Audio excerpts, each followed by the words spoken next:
like to pay a couple respects to the people that made me what I am today. Laughing gear. It's all my love. It's all my love. The quiet man. It's all my love. It's all my love. Dopamine. Jim. It's all my love. It's all my love. Welcome to the Soul Patch Podcast, the podcast where three expats discuss education, culture, and life here on the Korean Peninsula. I'm Jack, and I'm here with my two friends, Ryan and Kevin. Guys, how you doing this evening? Doing good. All right. Excellent. A different chair. So I want to tell you guys a story, and then I want to hear what your reaction is to it. And because my reaction to it was delayed about 24 hours, and I'll tell you what happened. So I was back on Facebook again because I'm a masochist and I want to punish myself.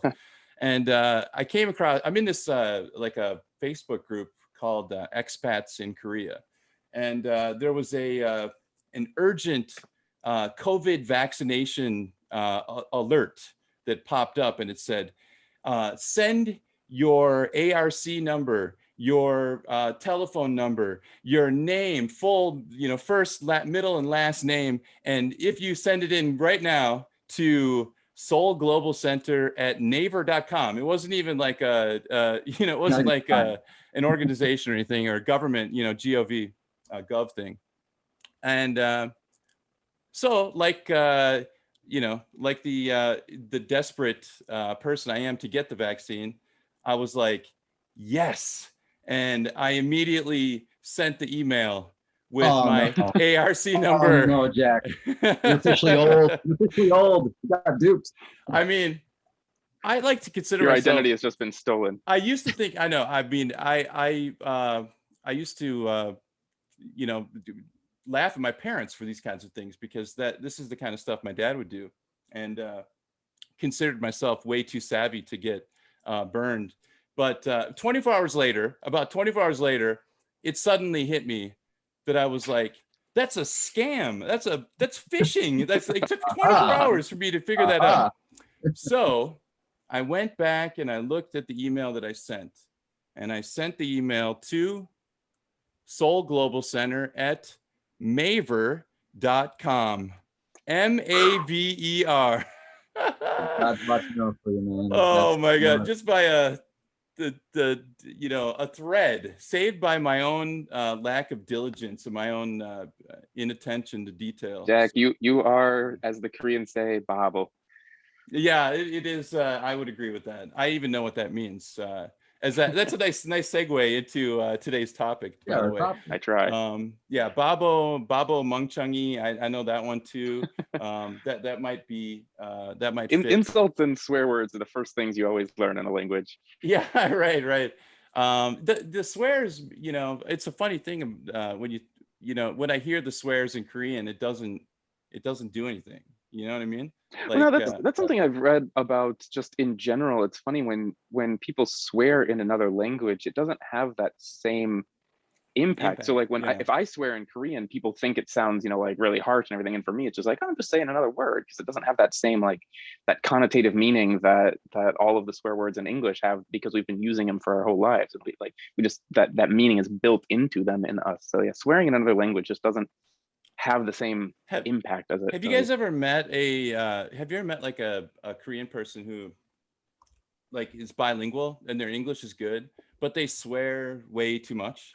Just like it's just way, like there's too many F's and too many, it's just kind of packed in there. I don't know, prepositions, it's conjunctions, I've had that with like the counseling with the students. When you're Oh, just wow. conversation, or like they're working on resume or something, and like dropping F-bombs in the middle of like talking about their resume. I'm like, bro, slow down there. Like I'm still the professor in this room. Like let's I don't demand. Let's settle it down a bit. Yeah, it's weird. It must be because it doesn't mean anything to them. But Exactly. The funny thing is, it's just like, yeah, you're like, slow down there, cowboy. You got to learn how to ride the horse properly before you can, take it for a spin, out in the country, prairie side, whatever. But yeah, it's interesting. Today, the topic that I wanted to I wanted to cover is, it kind of goes beyond just talking about how we didn't learn Korean, but how we interface with the language in our day-to-day lives, and maybe like a good starting point would just be to kind of talk about where you would put your current Korean level. Like, I mean, would that be a good starting point, do you think? Like kind how of well do sets you the speak it? scheme for our listeners, so they can understand where we're coming from. Right. Yeah. It kind Although of places us before in. we do that, I'd like to tell all the listeners kind of something here that's important to think about, that I think will frame this conversation. And that is to remember that all three of us are English teachers here in Korea, and so our Korean language is at a different, I don't know, overall level, I think, than maybe just the standard foreigner here, right? If you were asking, like, and that depends on how you qualify foreigner here, right? If you talk to like the standard Chinese student, for example, their Korean level is going to be really high. And I think on average, English teachers in Korea have a lower average of Korean level than like the average, than the full foreigner. And then if you put all foreigners together in Korea and took the English teacher part as a different segment, that overall group average would be lower than that. Even And that's lower than like because your factory worker from Sri Lanka. I mean, that Oh, they're definitely. yeah. Definitely, because they're living and working. They're working in a factory where their boss is speaking to them in Korean, right? And our job is to teach English in English, Yeah, but and I our think that, office assistants speak I English, think that's and yeah, easy for people to understand too, right? It's a good thing to keep in the back of their mind, but I think it's intuitive. Like, the language is an asset, right? I mean, it's an asset. Beyond it being something that's like, it can be for fun, it's an asset. And so for us speaking English, being here and being English teachers, English as an asset supersedes Korean as an asset. But for someone who's like going to work in a factory from Sri Lanka, Korean is the asset. If you speak Korean, that's going to help you tremendously if you're coming from Korea. Whereas for the average Hagwon teacher or us, it's not at all required or essential. It's almost like I don't want to say liability for the Hagwon teacher, but it's definitely not looked upon positively by most directors that I've met. What's that?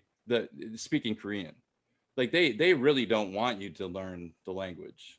I mean, I almost felt like I was actively not that it was like, not that I was like trying to learn it, and they were stopping me, but it was just kind of like, I was never encouraged by a boss in a Hagwon, at a Hagwon to why don't you learn some Korean? We don't want you to really learn any Korean, because we want you to use only English in the classroom, because it's like they want that immersion, they want to create that immersion atmosphere, right? Yeah, I haven't had that experience myself, to some extent. from other teachers I've talked to. I've heard that same story where Hagwon teachers, where they were even reprimanded, like, no, don't speak Korean in the classroom.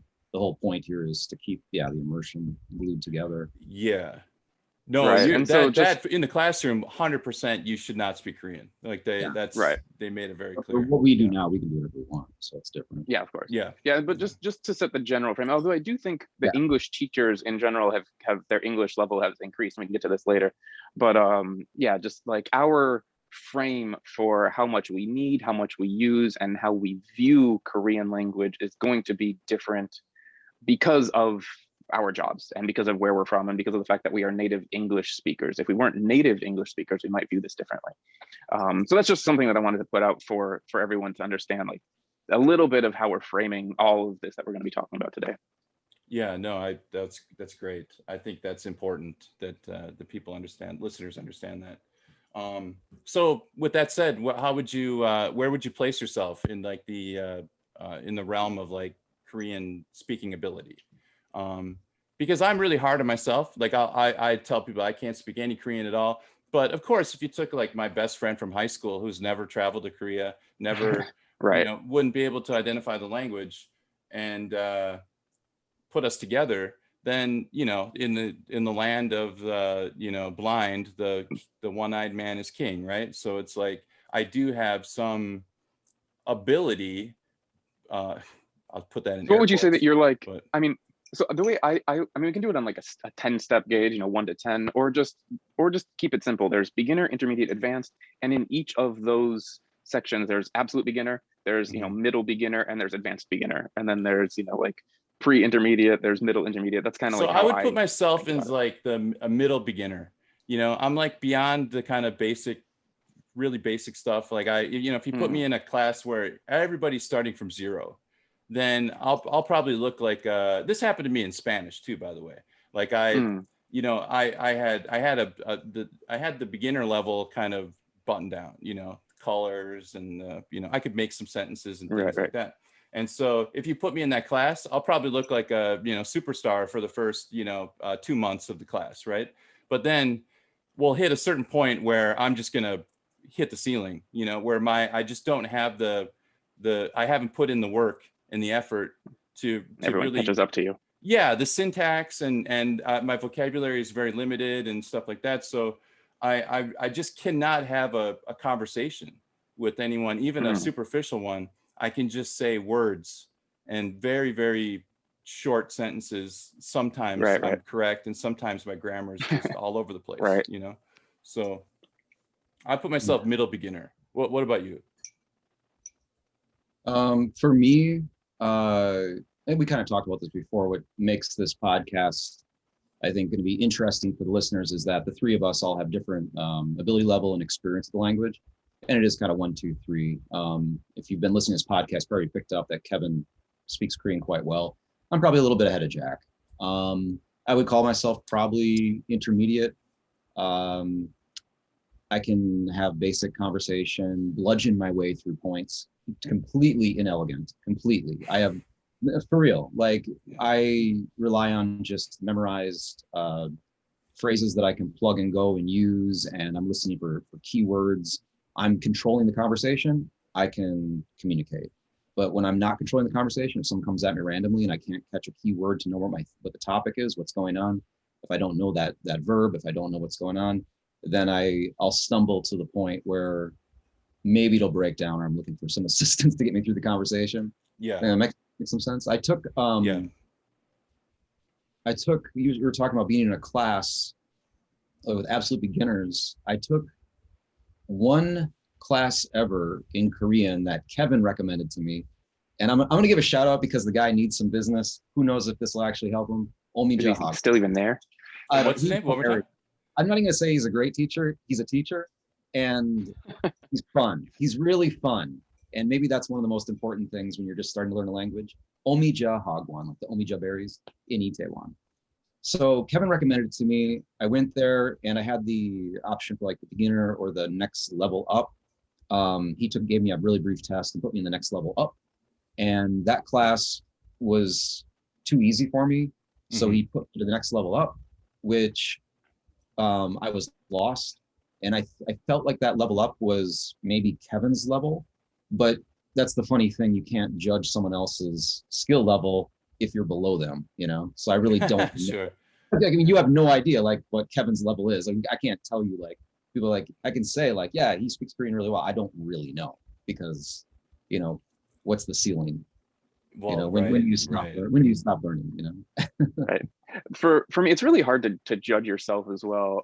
I've honestly thought about this quite a bit when people ask like, how much do I speak Korean? And when I would say to be as honest as possible, I would say my speaking and my listening skills are somewhere between the intermediate advanced level, like the top of the intermediate level, and maybe just broaching into the beginner advanced level, like somewhere right on there for my speaking skills, depending on the topic that I'm talking about, right? Like I can do, normal conversation is fine.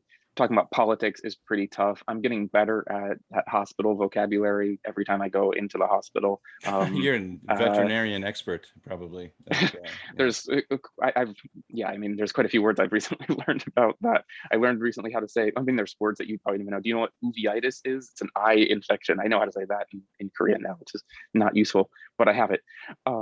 So my speaking and listening, I would say, are like right on that edge of like high intermediate to low advanced, somewhere in that range. But what's interesting for me, and I think this is really different between our students, although it's not what we're talking about today, but my reading and writing are pretty shit.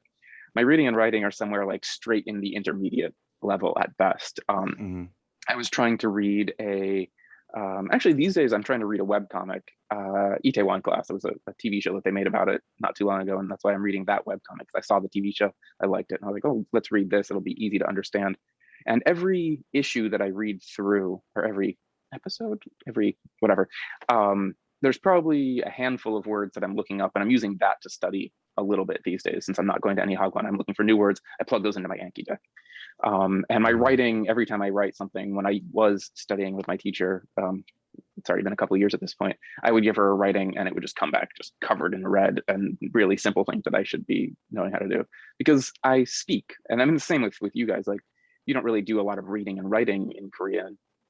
And so my speaking and listening are much better than my reading and writing. My reading and writing are like, meh. I really need to work on those at this point. That you just said your teacher. I forgot about our teacher. So Kevin and I both, I forgot, which is terrible because she was fantastic. I ended up recommending Omija Hagwon. Okay.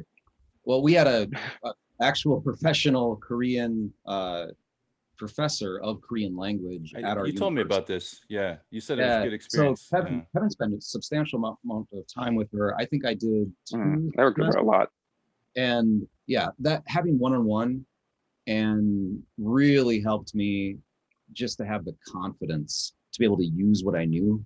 I remember thinking of it, I think I said this to you, Kevin, like I was so happy after working with her for a couple of weeks. I felt like, Karate Kid, right? Wax like, on, wax off. Wax on, wax off, and like, paint the fence, and he's like, why am I doing this? And then like, Mr. Miyagi or whatever, he like, throws some punches and kicks at him. I mean, that's kind of how I felt with the one-on-one teacher. She Miyagi'd you, yeah. Yeah, she Miyagi. Yeah. Like, yeah, heads up, things. I was like, whoa. Yeah, she was really cool. I worked with awesome. her quite a bit. But yeah, so that's where we stand, at least. We are kind of at the 1, 2, 3 level. Well, do you guys you guys have you ever heard this before? Have you ever heard of Bix and Kelps before? This is Bix is like it's like two. It's kind of like two linguistic registers, and there's one is Bix is like basic interpersonal communication skills. That's your like, for lack of a better word, playground English, right? Or playground Korean. Like when you're hanging out, when you're talking. And Kelps is the I forget what the Kelps one stands for. It's like the academic proficiency, something like that. Like I forget what the C is. Maybe like collegiate. I forget. I can't remember, but it's like your college or what we would say like business English or whatever, academic English, academic language proficiency. That's what it stands for. And I forget the C. Maybe somebody can help me out with that. But your Bix and Kelps, like I've had students that come in and their Bix is really high, so they're just like, "Hey, what's up, teacher? How's it going?" And then when you read their writing, they write the same way they speak casually. And is that what you're talking about before? Like when you're writing in Korean, is like you write in a more casual prose that's not necessarily academic? I mean, to some extent, yeah, but definitely, yeah. My writing is the way I speak, and the way I speak is kind of random. And if you know much about Korean language, the grammar in Korean is very what's the word? You can move it all over the place. You can put the subject at the beginning, at the end. You can put like the time markers at the beginning or the end of the sentence. Like you can move shit around all over. And that's very much where my writing is as well. It's kind of all over the place. So yeah, my writing is the way I speak, which is conversational. Okay. Yeah. Well, and this is because like I bring this up because I think there is kind of like when you're talking about can you speak the language, there are these two. I mean, these almost two separate entities, right? I just remember it's a cognitive academic language proficiency, KELP. Sorry. Yes. So I got it. But I've had students that grew up in like Indonesia. So they speak Korean with their family. They went to an international school in English. And then when they go and sit down for a professor's like lecture in Korean, they really struggle with like the big Korean words they use. They use these, these $100 words in, and they're lost a little bit. So when we're talking about our linguistic ability in Korean, I think we're probably talking more about basic interpersonal communication skills, I think. In most cases, yeah, we're talking about how we get by in our daily lives and where we use it, and you know, going to the store and things like that. Yes, but we talked quite a bit about like our skill level and kind of like what we've done to maybe acquire it. But I think more interesting for the listeners is kind of what it's like to use language here. Like I find it odd personally that in Korea, I feel it's easier to not know the language than say if I was in, I rode my bicycle through Spain. I was in some rural villages in Spain, and I took one semester of Spanish in high school, and I think I got like a C. And so I brushed up with like, what was that app? Kev, what's the app? Yeah, Duolingo. So I got like Duolingo, and like I knocked it out on the plane on the way over. You know, it's like one of these things. And it was okay to have fun and joke with people when I'm in Barcelona. But once I got out of Dodge, it's hard. And if anybody's that's listening, if you traveled, you know this. If English is not being used in that area and you don't know the local language, you might not be received so well. But in Korea, I feel like even when someone has, you know, could be a taxi driver or whatever, you know, novel situation you get yourself in where you need to use the language and you don't have it, like you just arrived on the ground. I don't want to tell you like, don't put in the effort, like, but if you're coming here for like a weekend, don't worry about it. Like, I feel like Korea is unique that way. It's just like super accommodating for someone who doesn't know the language.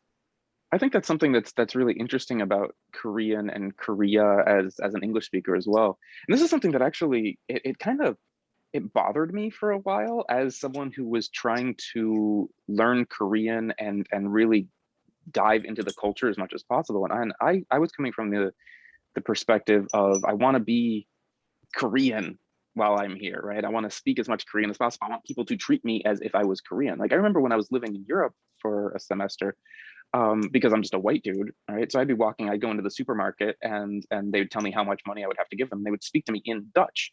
And of course I didn't understand what they were saying, but I could look at the little register thing and I'd be like, oh, it's that much money. I would count it out. I would give it to them.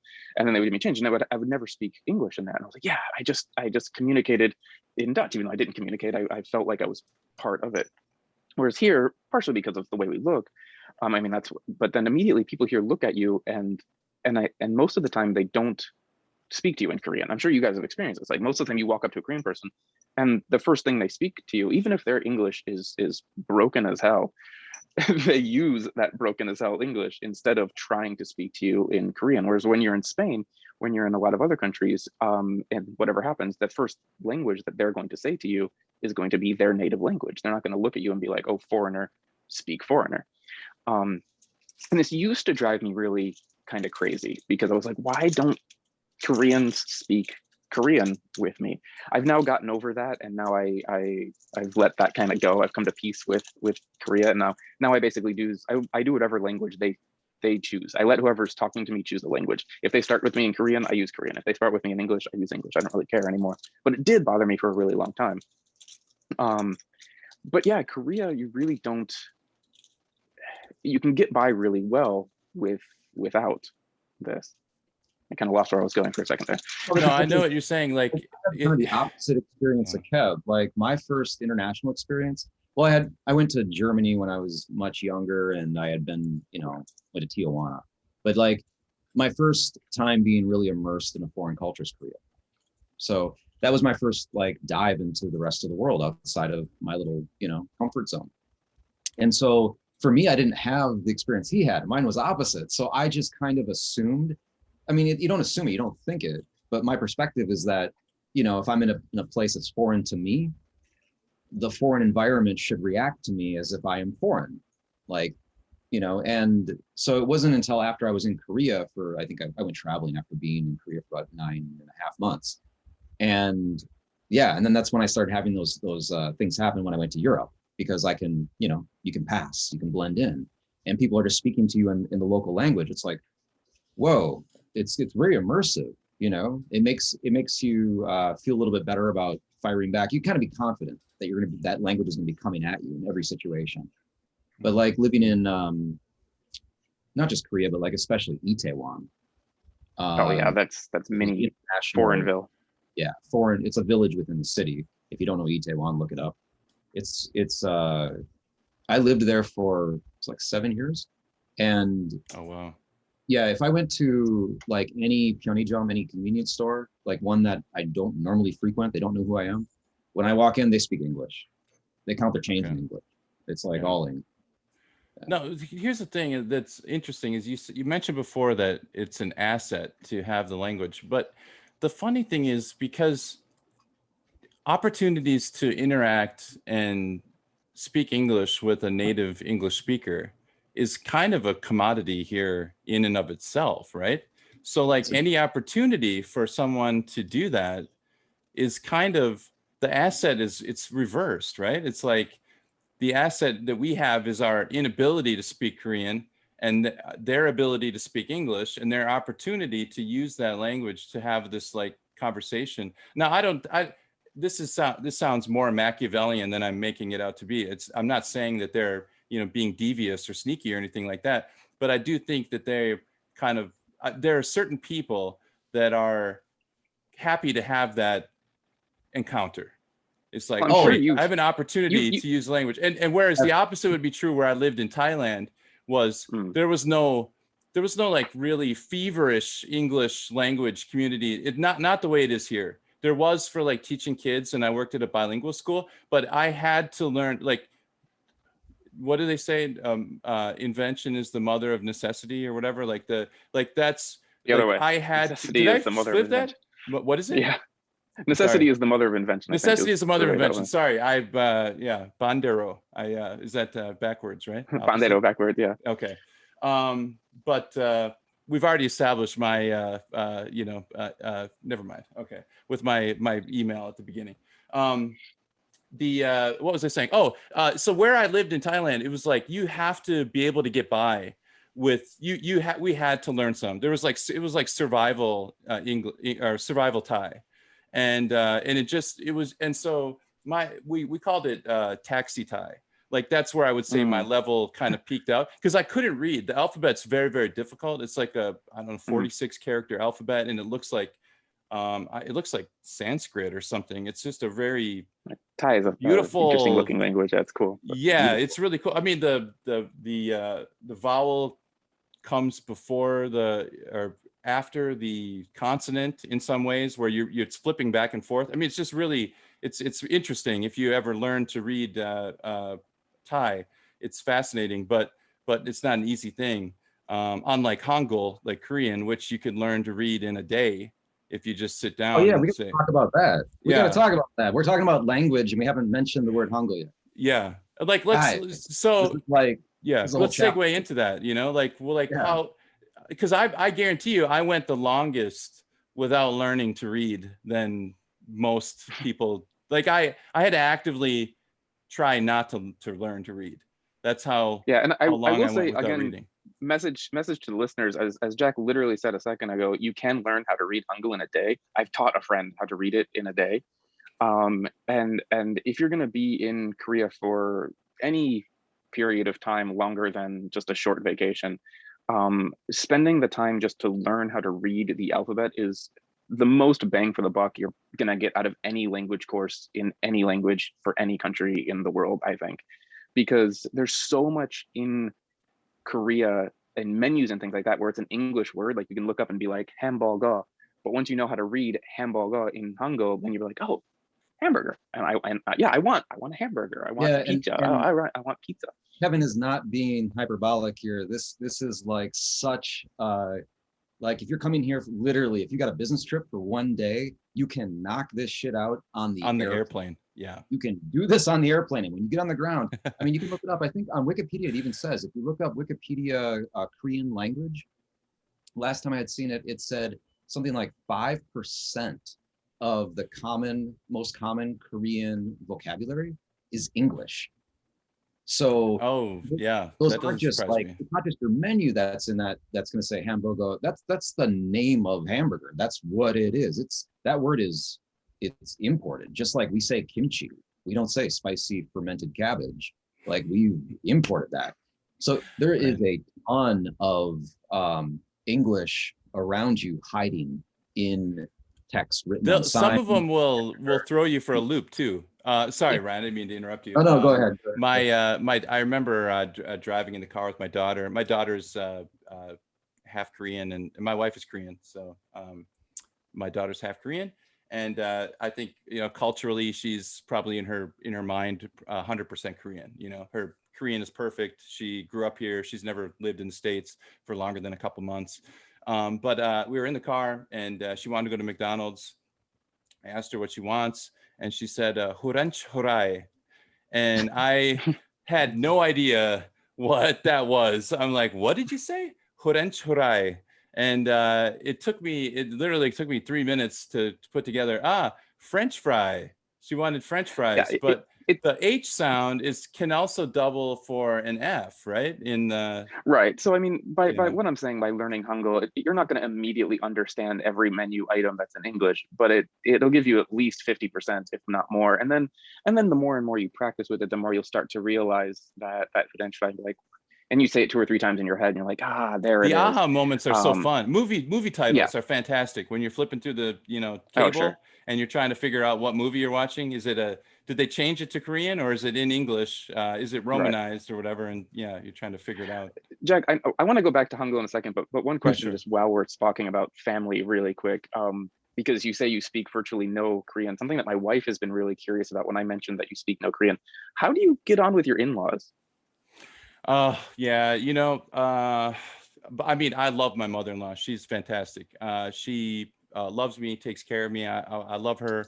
But a lot of our communication is nonverbal, like or translated through my wife. So Mm, I'll say, I really want to tell mom something, thank you for this, really nice meal. But I don't know if you guys have the same experience, but when you're at like my level, the beginner level, you sometimes you go through phases where, like, I've studied it before with a Korean friend of mine was teaching me for a while. mm. We were You've doing learned a the language phrase. exchange, and at that time I really wanted to practice, but then I get I get the sentence worked out in my head and I'm all ready to speak it. And then when I get into the Yeah. moment of time to talk, I just panic.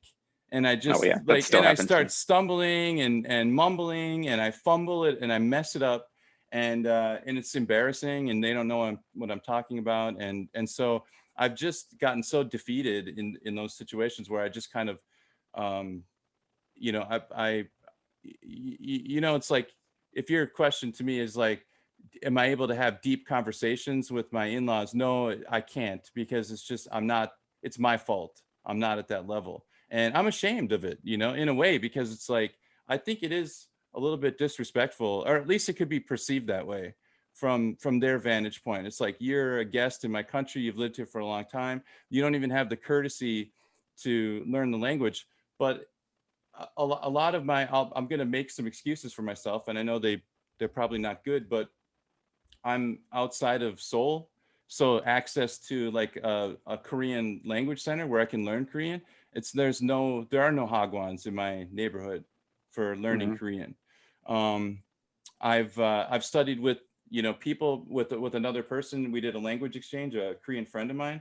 But I don't think he'd ever had experience teaching someone. I remember the first lesson we had, he tried to teach me the present perfect tense, like duenda or whatever, and he went through all these like explanations, and it was just like, if we talk about like ZPD, that was like XYZ. It was way, it was another planet, and it was just like, I don't even know how to have a basic conversation here, and In you're my trying to teach experience, me. language exchanges just don't work.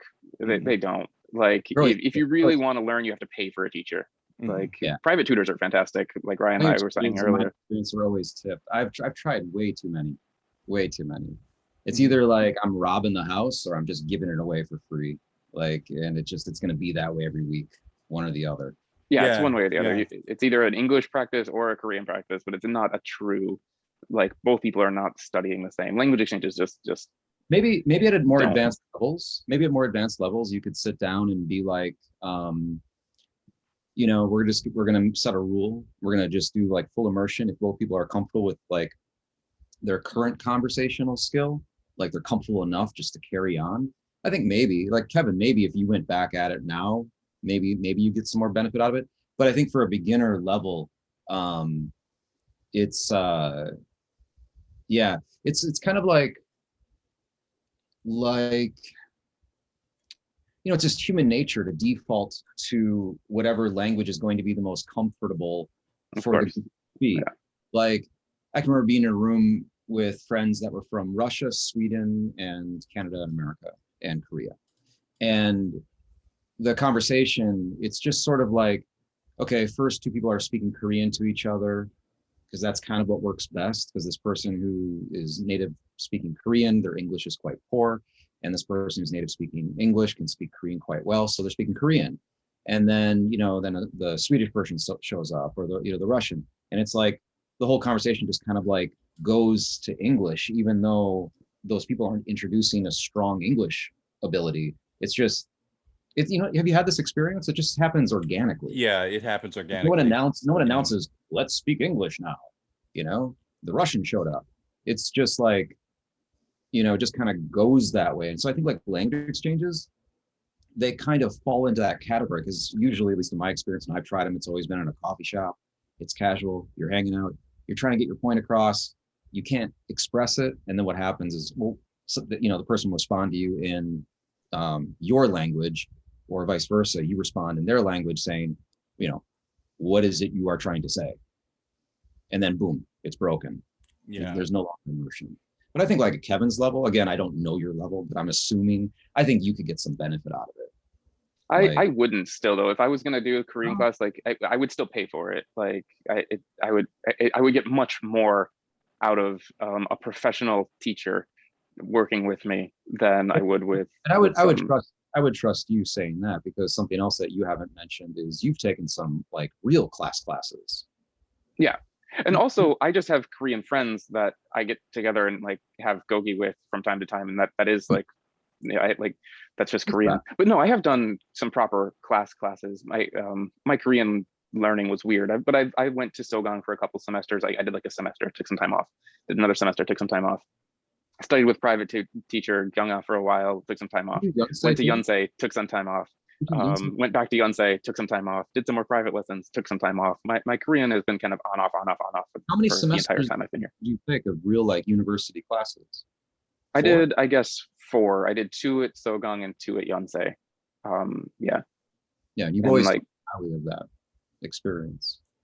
Oh yeah, no, I think those were great. I think I got more out of those than I did out of the private lessons with our private teacher, with Gyeonga. I got more out of those only because those were 3 hours 3 times a week, so it was 9 hours a week. So I mean, you're just going, and that was night classes. I wasn't, I'm working, of course, so I was doing night classes. Those were fantastic. I got a lot out of those. I would leave the semester and it was just definitely a level up, and then I would take a semester or 2 off and basically let all of that level up kind of sink into my head. And then once it became normal, then I would go back and do another semester and get that level up again. I do think the private teacher with a proper professional tutor, per hour of instruction is better. Like 1 hour with our private tutor was probably worth 3 hours at Yonsei.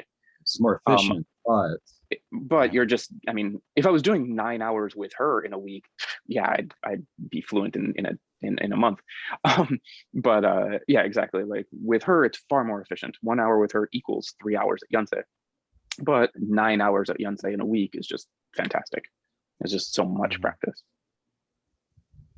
Yeah, nice. That's interesting. I was going to ask you something and I just totally blanked out. Sorry, guys. Someone else. We haven't talked much about also like our interface with Korean. So like for myself, when I came to Korea, I learned like the basics. I think I learned Hangul before I arrived. I was pretty excited. I remember like trying to practice the characters back in Chicago. I was pretty excited to go to a new country, but it wasn't until I got here that I did anything with like audio practice, like because I didn't have like any with the Pimsleur, like the. Oh yeah. I've got all that stuff. Yeah. I have it, but I never used it. Well, can I Um, ask you guys a question really quickly? Sorry, I remembered I was going to ask you. I mean, would you put self-study in the same basket as like language exchange? It's just like it's good intentions, but it's baloney. Like, do you know what I mean? Like this idea that you're going to sit down and teach yourself a language. I mean, is I that really benefited, possible? I benefited really a lot in one way specifically, and not at all in another. Hmm. So for real. So after working with the I know. same teacher that Kevin had one-on-one, I kept the textbooks that we were using, which were actually Sogong textbooks, which was strange considering that she published, I think, a textbook at our university. But anyway, Not until after that, I think, but yeah. maybe that's Oh, why. I have that textbook, the one that they use in at our university. I've Okay. actually got that whole set, and that's what I started learning with. So Yeah. I was using Sogong books that she had recommended to use in for the class, so I had to purchase these. And then after I did my semester with her, like after every semester, we go traveling, leave the country, whatever. And so I just still had the books, and so the lesson was over, and I tried working through them. They have some good listening exercises, some comprehension questions you can do. It was okay. It didn't track with me. I just didn't enjoy it. So that didn't work for me. Maybe for other people it does, but people I've asked have also said the same thing. It's just not as easy to dig into it. The one thing that I was able to claw ahead really fast in one winter over the course of about 2 months, I sat down and programmed into Anki app, which is a flashcard app, which if you're trying to learn a language, you should already know about this app. I've got a copy of it somewhere around here. It's 2,000 most common Korean words. There's 3 books in this edition. There's like low, middle, high. It was the middle one. And no, excuse me. It was the beginner one. It's the beginner one. So I sat down, I programmed all 2,000 words. And I managed to memorize, I think, pretty close to about 1,000. Just wrote memorization. This is not using it in a daily basis. I was out of the country. Mm-hmm. So I just Drill every day. brute force this crap. And that was before I really, it was after that when I came back to Korea that I really noticed my ears turn on. I was starting to be able to hear things around me in a new way, even after having private one-on-one lessons. So I think there is a benefit to getting the basics knocked out on your own. You could save $1 maybe. But again, I'm not the expert to talk to here, probably Kev, because Even for that, like I haven't done a lot of solo stuff. I've done mostly with other people. I mean, but there are these days, there's so much online stuff. We mentioned Duolingo a little bit ago. They have a Korean program on there as well, and it's free. And I don't know how good it is, but I know it's gotten better over the past few years from when they first introduced it. And there's just so much stuff online that wasn't even available when the 3 of us were starting to learn here. Like I learned the alphabet before I came to Korea as well from a website, which was fantastic. But again, super easy. But I couldn't, but I'm a lazy bastard. Like I'm not very good at teaching myself anything. Like I tried to teach myself ukulele and I failed. I tried to teach myself so many things and I fail. I'm not that kind of learner. You need like the teacher. external, you need to pay for the class so that you're like, I'm not going to waste this money. This is going to keep me honest. I need that. And there are some people that can do it themselves. And I think Ryan's right. I think to some extent there's a lot of things online that will get anyone like a great head start. And if you're the type of person out there who can do it, fantastic, make it happen. At some point, I mean, you would say this to all of your students in English as well, right? Like at some point you're going to need someone to help you. You need someone to speak with if you want to get speaking practice. It's just part of the language. But yeah, you can definitely get a good start on a language there's so many things online. I mean, there's so much these days out there. Well, I'll tell you this, like when I first started teaching, even at the university level, taking attendance, I had to ask for my attendance sheets in English. So it had to be written in English. I think I said Romanized earlier. Romanized is when you write it in English, but it's the other language, right? So it would be like Kim, Kim something. And so it was very, I can't believe I was able to function without actually being able to read Korean. That was, now it's just so much, I can burn through a list of names and I can, I could read signage and stuff like that. So I would say, like, if you're going to take one step, instead of shooting for like, I'm going to learn, you know, I met someone once that was kind of like it's kind of like annoyingly hippie-ish person who was like, I want to dream in Korean, you know, and like before she ever learned anything. And I was just like, why don't you learn to read first? You know what I mean? Like that's my new philosophy is like, I would say, just learn to read and start getting used to reading the signage. And like you said, there's a lot of English embedded in the Korean. And then you start to kind of notice the patterns that you can kind of generalize them to larger patterns and put things together. But there's one, oh, sorry, go ahead. Yeah. I also want to just add, like, talking about methodology for learning language. Again, I'm not great with speaking foreign languages, so I'm not an authority on it, but being abroad for so long and being immersed in the world of language learning, I've asked so many questions of other people that have been very successful. And one person in particular stands out to me. It was a person that I met in my first year in Korea. And he could speak fluent French, fluent Spanish, I believe Russian. He had poetry published in India. I'm not sure which language though. Jeez, straight up polyglot right there. And he was fluent in Korean in under 2 years. And he was famous around Haeundae, this is in Busan. He was famous among all the Koreans because he could speak with, like, you know, the perfect intonation. He could imitate different types of people in Korean. He could be like the old man. He could be the young teenage girl. He understood it on that level. So I asked him, you know, what it felt like to be, you know, talented, basically. Like, you know, that's such a gift, such a power. Like, you know, what are you going to do with this talent? And he just threw his head back and laughed. He's like, it's not a talent, you dipshit. He's like, it's not about talent. It's not some golden thing. I said, well, how'd you do it? How do you do it? And he said, the truth is, for me, what I did was I attack it from every angle, so I'm never bored. And I always thought that was kind of a clever thing to say. And again, I can't speak because I haven't tried that, but I haven't applied that principle. But I think there's many ways to skin a cat, basically. So his point was, like, when I wanted to learn Korean, he said he made a point to never use English unless it was absolutely necessary. He was a Hagwon teacher, so he had to use it in those situations. But otherwise, he only used Korean. If he got bored with memorizing on flashcards, then it was like, turn on the radio. You know, the song's irritating you, then flip on the TV. You don't like that, pick up a book.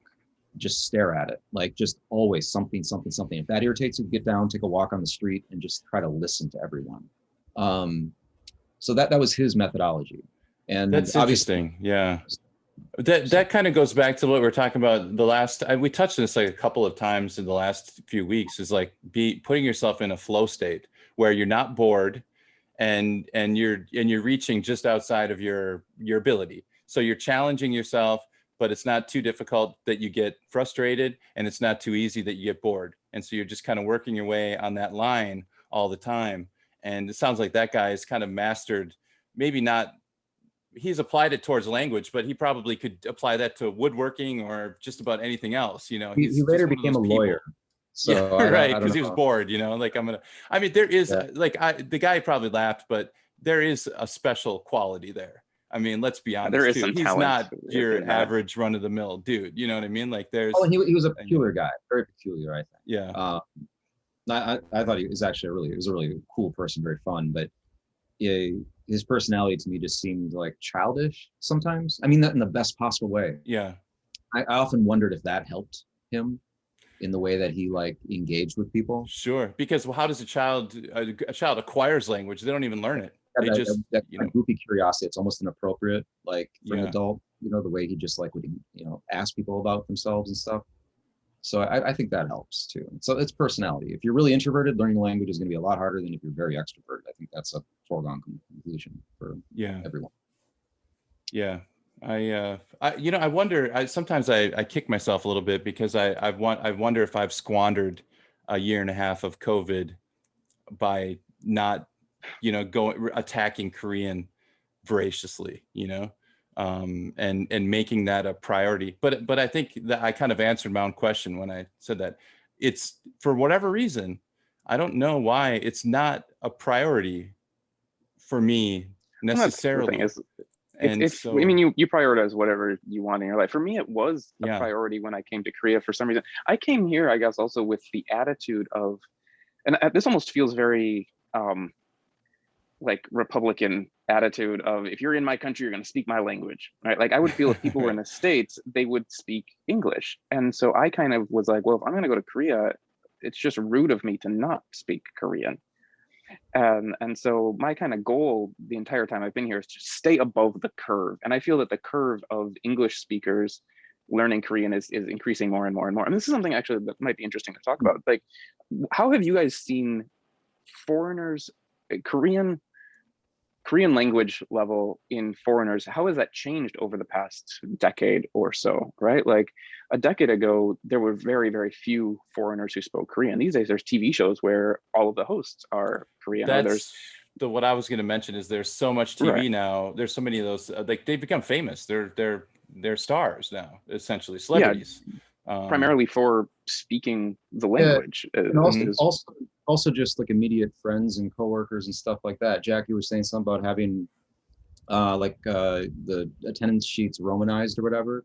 I feel like when I came to Chungang in 2009, I feel like we had a lot more of our interfacing with the administration was in English. I feel like someone did that for me too. I feel like I've seen Yeah, I think it my was a choice. You could get it romanized, you could have it written in and Korean. now today, like if you want to put your grades into the system, whatever. Yeah. I mean, we have like two different systems. There is the one website that does like the attendance website has that English tab, but it doesn't really translate everything. But if you want to use the portal website, which we all have to for basic inputting of grades and navigating, finding your paycheck, looking at your health insurance, everything else, everything's in that website. That's all Hangul, and there's no assistance. Isn't there? I thought Portal had an English version. I never use it, but I thought it was there. I never, maybe I don't know function the that damn it'll buttons. change over a little bit, but it doesn't translate everything. So I mean, it's pretty, there's a lot. You have to have the threshold has gone up, is what you're saying. Like Yeah. the minimum of the minimum required Korean when I first started was just in the basement. Like I'm not saying that the minimum required Korean. I think the minimum required Korean to live in Korea is actually less than it used to be. I think Korean people's English ability has gone up. And so you can live and you can travel in Korea with even less Korean than you could have 10, 20 years ago. Mm-hmm. I'm saying that the average amount of Korean spoken by foreigners in Korea has gone up. And so Korean is often expected more, whereas 10 years ago, people would see me and see foreigner and never speak to me in Korean. Never. The first language out of their mouth would always be like, hello, terrible English, but they would go with English. Whereas today, sometimes, I'm in some supermarket in some random part of town, and the first words that they will say to me will be in Korean. Do you need help with something? And they'll speak to me in Korean. I think that the expectation has changed. I think I could still get by if I didn't speak Korean. I could still just be like, I'm gonna bludgeon my way through with this in English, and it would work probably better than 10 years ago. But the expectation that I might speak Korean now as a white dude in Korea has changed. But yeah. I don't feel judgment though. That is something I think that I have to commend the culture or the society for no one's ever made me feel bad because I couldn't speak Korean. I've never been like punished, like. So I think there's an interesting like culture history from this. Actually, in my last Korean class when I was at Yonsei, we had to do like a research report and present it in the class in Korean. And my topic was basically on like, why don't Korean people speak Korean to foreigners like this? Because again, I was saying this used to really bother me. I wanted to be spoken to in Korean. And my methodology and results were kind of bullshit. But the one thing that the teacher said to me after the conversation, after my presentation, was basically that a lot of it has to do with just the background of English speakers in Korea, which is that English speakers in Korea were, I mean, I'm sure you've met the older dudes in Korea, right? Who are, they look at you, I guarantee this happened to you at some point, where some older dude looks at you and they're just like, American, and they like thank you for being American because America came in and helped the country. That's an uncomfortable moment. Yeah. It is really weird. Yeah. but Yeah. but that's the thing, is that up until very recently, still a lot of Korean people, I think, there was still just this kind of stereotype that well, one, that all white people are Americans, first off, but second, because you're American, you speak English, and you're the country that kind of helps their country, and so they want to be helpful to you as well. And I do think Korean people are helpful in general. We can talk about that on another topic, but focusing on the language part, it's really, I think that they view English as it's this global language that they want to have, but it's also the language of these people that came in and kind of that helped their country to build up and save them in the war and things like that.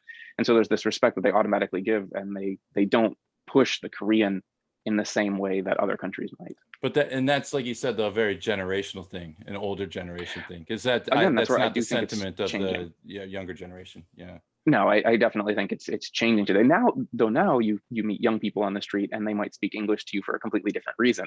Right. Yes. Well, exactly. Do you ever have you guys ever, well, I guess because your experiences are different, but have you ever gotten roped into this is like when you're a Hagwon teacher, into like a dinner, like but it's ostensibly a dinner invitation, but really what it is a private lesson for their kid. So it's like, a dinner invitation, but you go talk to Junyoung right now. Go talk to Junyoung. Use English. Don't use It's like wait a second. I thought we were having Gelby. And Yeah. so there was that's happened to everybody I know. That every Hagwon teacher's had that experience. I don't think I've been roped into that one yet. Yeah. I haven't had that, Maybe but I'm sure we've all had funny experiences like that, though. You kind of feel you're sitting there and you kind of feel like I got hornswoggled a little bit. It's like I thought maybe I was you're just like too dense to notice. I'm like, wow, everybody loves me at this party. Yeah. Everybody Yeah. wants to talk to me. This is Hey. great. I don't need Galby. I just want to talk. Yeah. It's not so much a maybe things are changing. You know what I mean? It's just like it's so different than it was 20 years ago when I first came here too. I think opportunities to interface with people that speak English and just the media landscape has changed so much too. You know what I mean? Like there's so much English there's so much input that you can find out there that I think that it's really changed as opposed to like 20 years ago when you had to kind of resort to sneakier things like that if you really wanted to get an opportunity to talk to Right. a native English speaker. It's really funny. as we're saying this, I just realized that there's this kind of like this juxtaposition of it where there's more and more people speaking English today in Korea, and you can get by as a traveler in Seoul. If you're listening to this just as a traveler, you can come here for a weekend and never have to worry about Korean at all. Just go up to some young person. If you ever need help finding a subway station, go up to a young person and you'll be fine. And so you can get by with less and less and less Korean, I think, these days. But at the same time, there is an expectation for foreigners who live here to have slightly higher levels of Korean than there was a decade ago. I think there's a weird mix of that there that I just realized, and I'm not sure how to explain it. Mm-hmm. Well, let's like kind of head towards the end a little bit here by going back to that article. So there was a Korea Times article by I don't want to get his name wrong, David Tizard, and his basically the thesis of his article, his editorial, and the title of that one is let me see if I can find it here. Well, I'll put it in the show notes so that everybody can see it. It's the title is "Can You Speak Korean?"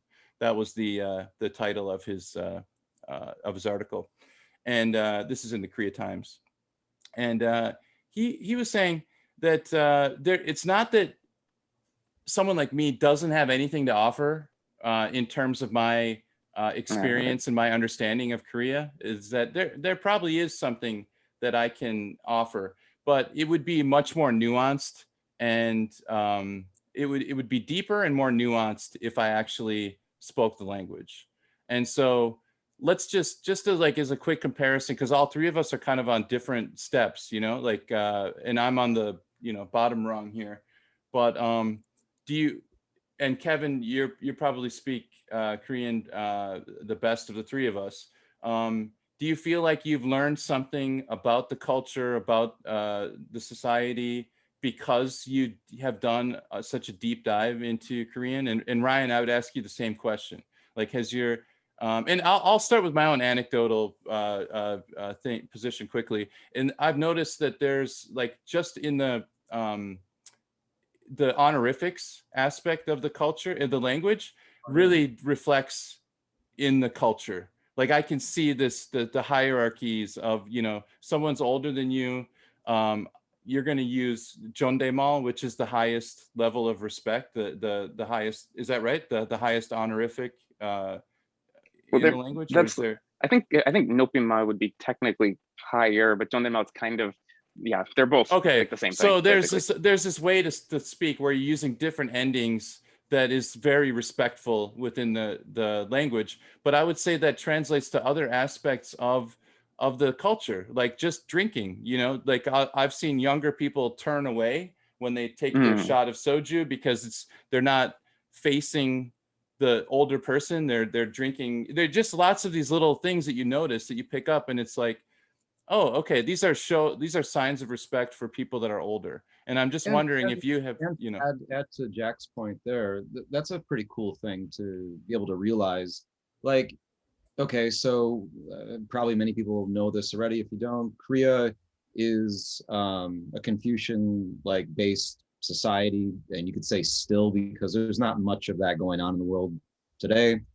And you can see it in social behavior, the way people address each other. It could be turning your body and taking a shot of soju, or the way you're handing a document to somebody, et cetera, et cetera. There's a bunch of these gestures. And if you're new to Korea, you're going to see this. It might be easy to dismiss that as being like, oh, that's just the way you behave here. Like, we see this in all sorts of cultures, like Italian people speaking with their hands, There's reasons for this stuff. There's reasons. And what's neat about Korean language, once you crack through just that first point of being able to see the difference between bonmol, et cetera, when you realize that it's not just the behavior that is just here by default, through history, but it's actually embedded in the language. I don't know, for me, that was a real cool thing to understand. It was like, whoa, this is not something that's going to be separated any day soon.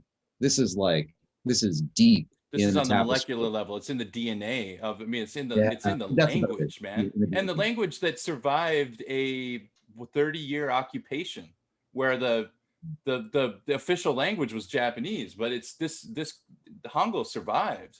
I mean, same like English. That's a comparison I could make between the two, is that the Norman invasion of France attacking England, English survived underground, on the ground level, and Korea has a similar history like that. And so I think that the two languages share a kinship in that there's something, it's beyond just language. It's beyond utilitarian. It's part of the soul, of the society. And but anyway, Kevin, I'm sorry, I did give you a chance to give your interpretation. Thinking of specific examples is tough, other than obviously the language things and the label. Like, once you start understanding that, you start to see people at different levels automatically. It's like, oh, older people, just they are at this one level above. You start to see that differently. There's obviously all the family words. You start to see people kind of as together. You see friends as like older brother, instead of just that buddy I know, right? It's young or whatever. I think another specific example, the one that I could think of though, would be idioms. Once I started to learn some idioms and being able to understand them, idioms are really cool. I love idioms in Korean, and how once you understand, because we've got the same idioms in Korean or in English. Instead of the grass is always greener, it's right. It's my friend's rice cake is bigger than mine. Bigger. Yeah, and so understanding, getting these idioms and hearing the Korean version of it, and some of them are that we have the exact same one, sometimes it's a different one as well, but getting that idiom and being like, oh, that's a cool insight into the culture that that's why this means that thing is great. And then there are also other things. There's jokes, there's things I see on TV. And again, I'm far from fluent, but there's things I see on TV that I just kind of get it a little bit because like if I had to have my wife explain, or if I was looking at the English subtitles, I wouldn't understand exactly what it meant. But because it's in Korean, because I understand what the Korean is saying, I understand the reference to it as well. And so, yeah, I do think, although I do think you can understand Korean culture without the language to some extent, I think this is true for many countries. Understanding the language will get you deeper into the culture. Yeah, and I'd like to add one more thing to this. Beyond like enriching your experience through, the way you're describing this, this ability to understand the culture more deeply by understanding the language. It's a little bit academic, but there's also some benefits to engaging with the culture that can give you a more, not more positive experience, whatever, just a more experience. If you, like, for example, I find it beneficial and just fun to know some esoteric things, like esoteric vocabulary. So like Kevin's often teased me about how I know more names for fish than he does, which is ridiculous because he speaks Korean so much more better than I do. But it's because I took the time to sit down and memorize like all the fish in the market because I like cooking. And okay, so what's the point of that? Like, I'm not going to become a fishmonger. I'm not going to like, trade. Yeah. But with the value of it, the value of doing something dumb like that and just having this little pocket of information is then when I go to the market, I can just totally like blow people's mind in the cheapest way. It's so cheap of a moment, but it gets people to engage with you. You get to have a moment with them. It gets to take down the veil of like the discomfort of being other, foreigner, not language. The whole wall just comes down if you can like crack a joke in their language. It's like the cheapest way to crack a joke is to be able to use the terms that they do not expect the foreigner to know in that situation. So I like for me, like for that, it's cheap and easy and anybody can do it. It's and fun. that's the heart of comedy is defying expectations, right? Your expectations for you to not know, and the fact that you can pull that out. I'll finish this with a funny anecdote that my daughter had tonsillitis quite often when she was younger. And so when she was I can't remember 5 or 6 years old, we were in and out of the hospital all the time. And so finally I got to the point where I was like, well, why don't I just learn the word for tonsillitis in Korean, which is pyeondosan yummy. Pyeondosan yum. Yum is like infection, and pyeondosan is the tonsil, and so tonsil infection. Yeah. So I went into the to talk to the doctor, and usually they send at this hospital they'll send an English speaker up. They have like a special service where they have a translator and they'll come up and help you. But I was all ready. I'd prepared my sentence and everything. And I go, my daughter has a tonsillitis. And the translator came in and the doctor's like, we don't need her. This guy's fluent. His Korean is amazing. And then I was like, no, wait a second. Back the truck up there a little bit. But it was, you got to be a little bit careful when you're, showing off your skills or whatever, or lack thereof. That's a funny thing. I'm sure you've all had that experience as well, where you walk into a store and you just say hello to someone and they're just immediately like, you're fluent. Yeah, tidal wave. This comes down.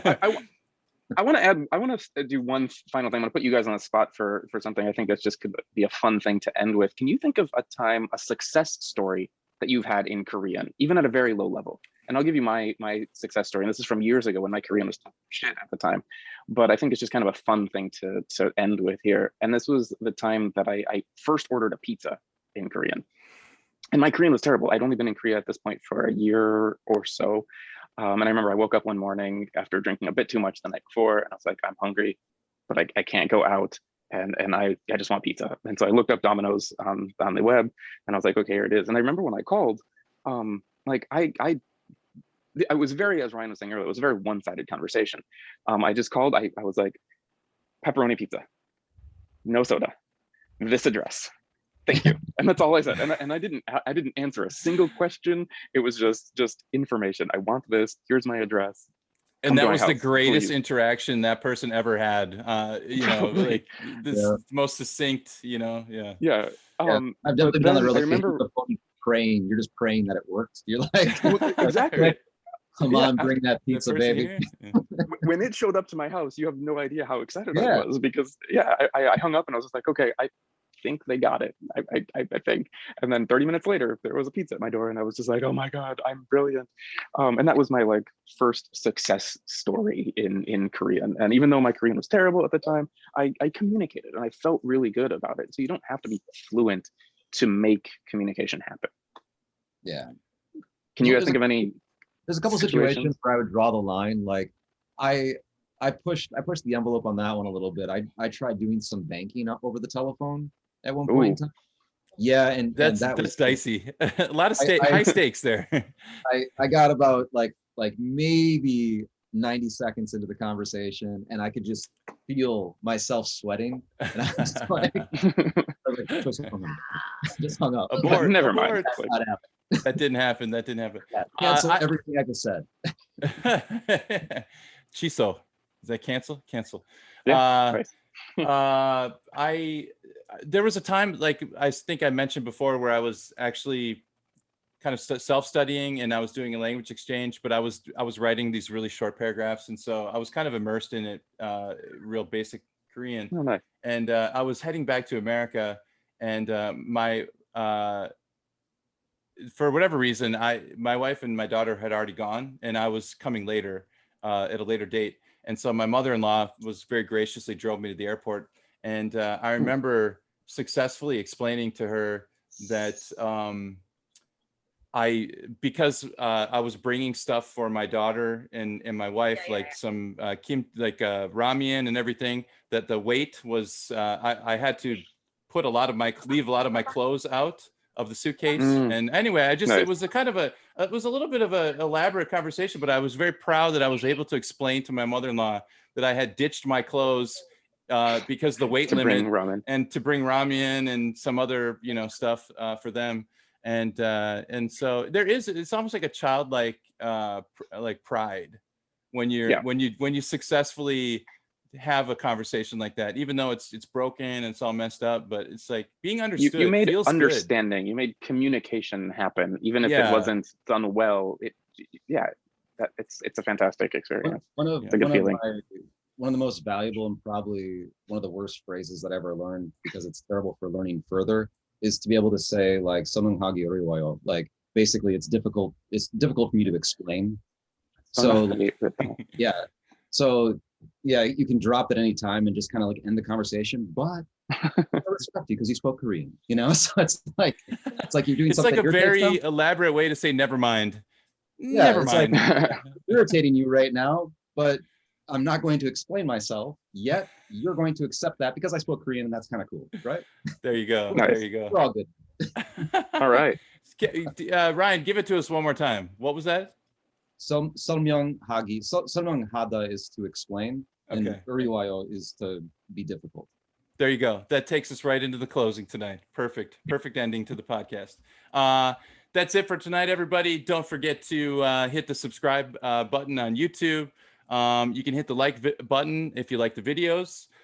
If you are listening to the podcast, if you're downloading it or listening on some of the major platforms, we're on iTunes, Stitcher, Amazon Music, Pandora, Spotify.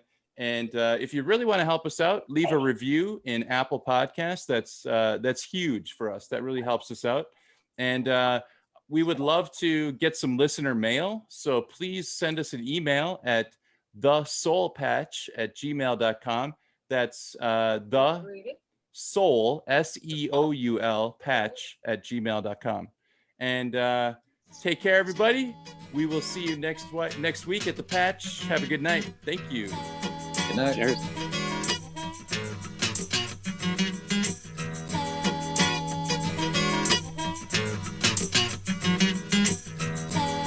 I like to pay a couple respects to the people that made me what I am today. Laughing gear. Kiss all my love. Kiss all my love. The quiet man. Kiss all my love. Kiss all my love. Dopamine. Jim. Kiss all my love. Kiss all my love. Kiss all my love. brain. It's all my love. It's all my love. Hey, Bobby. Let the bass go.